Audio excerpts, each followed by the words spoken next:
Hello नमस्कार साथियों। कैसे हैं आप सब। आशा करता हूँ कि आप सब बहुत अच्छे होंगे। मेरा नाम है अवधेश और आप देख रहे हैं एएसटी जीके क्लासेस। तो आज जो है हम साइंस का जो है बहुत ही अच्छा चैप्टर है मानव शरीर के तंत्र। यह जो है बहुत ही इम्पोर्टेंट माना जाता है साइंस का। तो हम जो है 25 क्वेश्चन करने वाले हैं जो कि बहुत ही महत्वपूर्ण होगा। तो चलिए बारी बारी से क्वेश्चन को हम करेंगे। करें कि पहला क्वेश्चन कह रहा है, मानव शरीर में भोजन का पूर्ण पाचन यानी कंप्लीट डाइजेशन किस अंग में होता है? आमाशय, बड़ी आंत, छोटी आंत या यकृत? तो इसका आंसर हो जाएगा छोटी आंत। यानी मानव शरीर में जो भोजन का पूर्ण पाचन जो होता है वो कहाँ होती है? छोटी आंत में। करें भोजन का पूर्ण पाचन व अवशोषण यही होता है। बड़ी आंत केवल पानी का अवशोषण करती है। अगले क्वेश्चन की ओर बढ़ते हैं। अगला क्वेश्चन कह रहा है रक्त का थक्का यानी ब्लड क्लॉटिंग जमाने में कौन सा विटामिन सहायक होता है? यानी जो हमारा रक्त का थक्का जो बनता है वो कौन सा विटामिन सहायक होता है उसको बनाने में? कह रहा है विटामिन ए, विटामिन के, विटामिन ई या विटामिन डी? तो इसका राइट आंसर हो जाएगा ऑप्शन नंबर बी यानी विटामिन के। यानी हमारा जो ब्लड क्लॉटिंग बनता है शरीर में वो विटामिन के की सहायता से बनता है। यदि हमारे शरीर में विटामिन के जो है की कमी रहेगा तो ब्लड क्लॉटिंग नहीं बन पाएगा। कह यह यकृत में प्रोथ्रोम्बिन प्रोटीन बनाता है। कमी होने पर यानी विटामिन के की कमी होने पर चोट लगने पर खून नहीं रुकता है यानी बहते रह जाता है। क्वेश्चन नंबर 3 कह रहा है मानव गुर्दे यानी जिसे किडनी कहते हैं कि कार्यात्मक एवं संरचनात्मक इकाई क्या है? ये न्यूरॉन, नेफ्रॉन, एल्वियोली या सेरिब्रम? तो मानव गुर्दे की जो कार्यात्मक एवं संरचनात्मक इकाई है वो क्या है? नेफ्रॉन है। यानी इसका right answer option number b हो जाएगा। इसका एक्सप्लेनेशन कर रहा है यह रक्त को छानकर मूत्र निर्माण का काम करती है। न्यूरॉन तंत्रिका तंत्र की सबसे छोटी इकाई होती है। क्वेश्चन नंबर 4 कर रहा है लार यानी जिसे सलाइवा कहते हैं में कौन सा एंजाइम पाया जाता है जो स्टार्च को माल्टोज में बदलता है? ये पेप्सिन, ट्रिप्सिन, टॉयलिन या लाइपेज? तो लार यानी सलाइवा में जो है वो टॉयलिन नामक या एमाइलेज जिसे कहते हैं वही स्टार्च पाया जाता है, एंजाइम पाया जाता है जो कि स्टार्च को माल्टोज में बदलता है। कह रहे हैं स्टार्च को सरल शर्करा यानी माल्टोज में तोड़ता है। पाचन की शुरुआत मुख गुहा से ही हो जाती है। यानी जब हम भोजन करते हैं तो हमारा जो सबसे पहला पाचन होता है वो मुख गुहा से ही प्रारंभ हो जाती है। अगला क्वेश्चन कर रहा है क्वेश्चन नंबर 5, मानव हृदय के किस कोष्ठ यानी चैम्बर में सबसे मोटी मांसपेशी ये दीवार होती है? दायां लिंद, बायां लिंद, दायां निलय या बायां निलय? तो मानव हृदय के जो है वो बायां निलय की जो मांसपेशी होती है वो दीवार कोष्ठक में जो मांसपेशी होती है वो सबसे मोटी होती है। कह रहा है कि यह पूरे शरीर में उच्च दबाव से रक्त पंप करता है। दबाव सहन करने के लिए इसकी दीवारें सबसे मोटी होती है। यदि यहाँ जो है उच्च दबाव से रक्त पंप करेगा और दीवारें मोटी नहीं होगी तो क्या हो सकती है? फट भी सकती है। अगला क्वेश्चन करें क्वेश्चन नंबर 6, पेस मेकर का संबंध शरीर के किस अंग से है? ये किडनी, ब्रेन यानी मस्तिष्क, हृदय यानी हार्ट या लंग्स से? तो इसका जो पेस मेकर का संबंध है ये हमारे शरीर में हृदय से होता है। किससे होता है? हृदय से। कह रहा है इसे ऐसे नोड भी कहते हैं जो दाएं अलिंद में होता है। यह हृदय की धड़कन यानी आवेग को शुरू करता है। क्वेश्चन नंबर 7 का रहा है मानव शरीर की सबसे बड़ी ग्रंथि यानी लार्जेस्ट ग्लैंड कौन सी है? ये अग्नाशय, यकृत, थायराइड या पीयूष ग्रंथि? तो मानव शरीर की सबसे बड़ी ग्रंथि जो होती है वो कौन सी होती है? यकृत यानी जिसे हम लीवर कहते हैं। अगर शरीर की सबसे बड़ी बाह्य स्रावी ग्रंथि है। यह पित्त रस का स्राव और यूरिया का निर्माण करता है। अगला क्वेश्चन नंबर 8 का रहा है इंसुलिन हार्मोन का स्राव किस अंग द्वारा होता है? अग्नाशय, पीयूष ग्रंथि, अधिवृक्क, प्लीहा? तो इंसुलिन का हार्मोन जो है वो अग्नाशय जो अंग होता है उसी के द्वारा ये जो है स्राव होता है। तो इसका राइट आंसर हो जाएगा ऑप्शन नंबर ए यानी जिसे हम पेनक्रियास कहते हैं। करें यह अग्नाशय की बीटा को कोशिकाओं से निकालता है।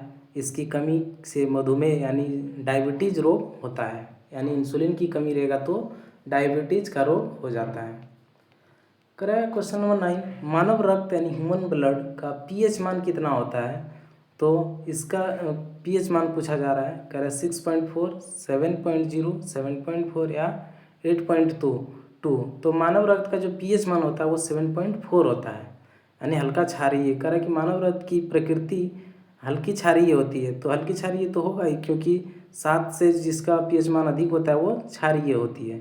और इसका पीएच मान हमेशा स्थिर यानी 7.4 ही रहता है। अगला कह रहा है क्वेश्चन नंबर 10, लाल रक्त कोशिकाओं यानी जिसे आरबीसी कहते हैं और इसका फुल फॉर्म होता है रेड ब्लड सेल्स। कह रहा है कि आरबीसी का कब्रिस्तान यानी ग्रेवयार्ड किसे कहा जाता है? ए अस्थि मज्जा को, बी प्लीहा को जिसे स्प्लीन कहते हैं, सी यकृत को, डी हृदय। तो इसका राइट आंसर हो जाएगा ऑप्शन नंबर बी यानी प्लीहा। यानी आरबीसी का जो कब्रिस्तान है वो किसे कहा जाता है?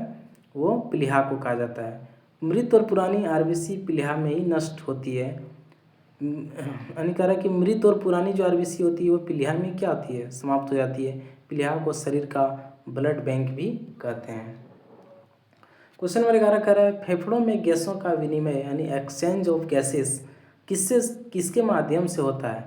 ये श्वसन नली यानी ट्रेकिया से, ब्रोंकाई से, या वायुकोष्ठिका या एलिवियोली से, या डायफ्राम से। तो इसका राइट आंसर हो जाएगा वायुकोष्ठिका यानी एलिवियोली जिसे कहते हैं। यानी फेफड़ों में गैसों का विनिमय यानी एक्सचेंज ऑफ गैसेस जो होता है वो वायुकोष्ठिका के द्वारा होता है। कह रहा है यह फेफड़ों की क्रियात्मक इकाई है, यानी गुब्बारे जैसी इसकी संरचना होती है। यहीं पर रक्त O2 लेता है और CO2 छोड़ता है। क्वेश्चन नंबर 12 कह रहा है किस रक्त समूह को सार्वभौमिक दाता यानी यूनिवर्सल डोनर कहा जाता है? AB+, O-, A+, B-। तो ये हो जाएगा O नेगेटिव जिसे माइनस कहते हैं यानी नेगेटिव, O नेगेटिव। कह रहा है इसमें कोई एंटीजन और रक्त RH फैक्टर नहीं होता है, यानी O नेगेटिव में जो होता है कोई एंटीजन और RH फैक्टर भी नहीं होता। और AB+ रक्त समूह को सर्वग्राही कहते हैं यानी यूनिवर्सल एक्सेप्टर कहते हैं। यानी इसका जो उल्टा हो जाएगा वो हो जाएगा AB+ जो है यूनिवर्सल एक्सेप्टर है, और O नेगेटिव जो है वो यूनिवर्सल जो है डोनर है। अगला क्वेश्चन है क्वेश्चन नंबर 13, मस्तिष्क का कौन सा भाग शरीर का संतुलन यानी पोस्चर एंड बैलेंस बनाए रखने के लिए उत्तरदायी है? ए सेरिब्रम, बी मेडुल्ला, सी सेरिबेलम, या अनुमस्तिष्क, या हाइपोथैलेमस। तो इसका राइट आंसर हो जाएगा ऑप्शन नंबर सी यानी सेरिबेलम यानी जिसे अनुमस्तिष्क कहते हैं। कह मस्तिष्क का जो सेरिबेलम वाला भाग होता है ये शरीर का संतुलन बनाए रखने में मदद करता है। कह रहा है यह ऐच्छिक पेशियों की गति और संतुलन बनाता है। शराब पीने पर मस्तिष्क का यही भाग प्रभावित होता है, जिस कारण जो है शराब पिया हुआ व्यक्ति जो है सही से चल नहीं पाता है। अगला क्वेश्चन है क्वेश्चन नंबर 14, मानव शरीर में लड़ो या उड़ो यानी फाइट और फ्लाइट हार्मोन किसे कहा जाता है?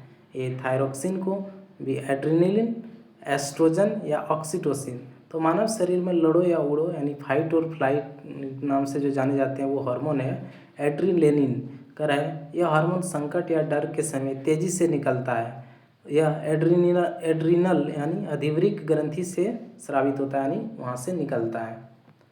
क्वेश्चन नंबर 15 कह रहा है कि हड्डियों को मांसपेशियों से जोड़ने वाले संयोजी ऊतक यानी कनेक्टिव टिश्यू को क्या कहते हैं? यानी हड्डियों को मांसपेशी से जोड़ने वाले को पूछा जा रहा है। ऑप्शन कह रहा है लिगामेंट यानी जिसे स्नायु कहते हैं, टेंडन यानी कंडरा, या उपास्थि यानी कार्टिलेज, या प्लाज्मा। तो हड्डियों को मांसपेशियों से जो जोड़ता है उसे हम टेंडन यानी कंडरा कहते हैं, यानी इसका right answer option number b हो जाएगा। कह रहा है टेंडन मांसपेशी को हड्डी से जोड़ता है और लिगामेंट हड्डी को दूसरी हड्डी से जोड़ता है। तो इसे याद रखिएगा, टेंडन जो होता है वो मांसपेशी को हड्डी से हो जाएगा, और लिगामेंट जो होती है ये हड्डी और एक हड्डी और दूसरी हड्डी हो जाएगा। क्वेश्चन नंबर 16 कर रहा है आमाशय यानी जिसे स्टोमक कहते हैं में कौन सा अम्ल स्रावित होता है जो हानिकारक जीवाणुओं को नष्ट करता है? यानी हमारे पेट में जो होती है वो कौन सा अम्ल निकलता है जो कि हमारे पेट में जो खाने या भोजन के साथ जो है हानिकारक यानी हार्मफुल जो बैक्टीरिया होती है वो पहुंच जाती है तो उसे नष्ट कर देता है। ऑप्शन ए कह रहा है सल्फ्यूरिक अम्ल, बी कह रहा है नाइट्रिक अम्ल, HCl यानी हाइड्रोक्लोरिक अम्ल, या एसिटिक अम्ल। तो हमारे जो आमाशय होती है वहाँ जो है जो HCl नामक जो अम्ल होती है यानी हाइड्रोक्लोरिक अम्ल यही जो है स्रावित होती है जो कि हानिकारक जीवाणुओं को क्या करती है? नष्ट कर देती है। कह रहा है यह आमाशय के माध्यम को अम्लीय बनाता है, यह भोजन के हानिकारक जीवाणुओं को मारता है। अगला क्वेश्चन कह रहा है क्वेश्चन नंबर 17, मानव शरीर की सबसे छोटी हड्डी यानी स्मॉलेस्ट बोन जो स्टेपीज है ये कहाँ पाई जाती है? नाक में, कान में, उंगली में, या जबड़े में? तो मानव शरीर की सबसे छोटी हड्डी जिसे स्टेपिज कहते हैं, यह जो है हमारे कान में पाई जाती है। स्टेपिज मध्य कान में स्थित होती है। सबसे बड़ी हड्डी फीमर यानी जांघ में होती है। क्वेश्चन नंबर 18 का रक्तचाप जिसे ब्लड प्रेशर कहते हैं, मापने के लिए किस उपकरण का उपयोग किया जाता है? ए बैरोमीटर, स्फिग्नोमैनोमीटर, स्टेथोस्कोप या अमीटर। तो रक्तचाप यानी ब्लड प्रेशर को मापने के लिए जो उपकरण का उपयोग किया जाता है उसे हम स्फिग्नोमैनोमीटर कहते हैं, यानी इसका right answer option number b हो जाएगा। सामान्य मनुष्य का रक्तचाप 120/80 mmHg होता है। बैरोमीटर से वायुमंडलीय दाब मापा जाता है, यानी ऑप्शन नंबर में ए जो दिया गया है यह उपकरण से जो है वायुमंडलीय दाब मापा जाता है, यानी एटमॉस्फेरिक प्रेशर। अगला क्वेश्चन की ओर बढ़ते हैं। क्वेश्चन नंबर 19 का पीयूष ग्रंथि यानी जिसे पिट्यूटरी ग्लैंड कहते हैं को मास्टर ग्रंथि क्यों कहा जाता है?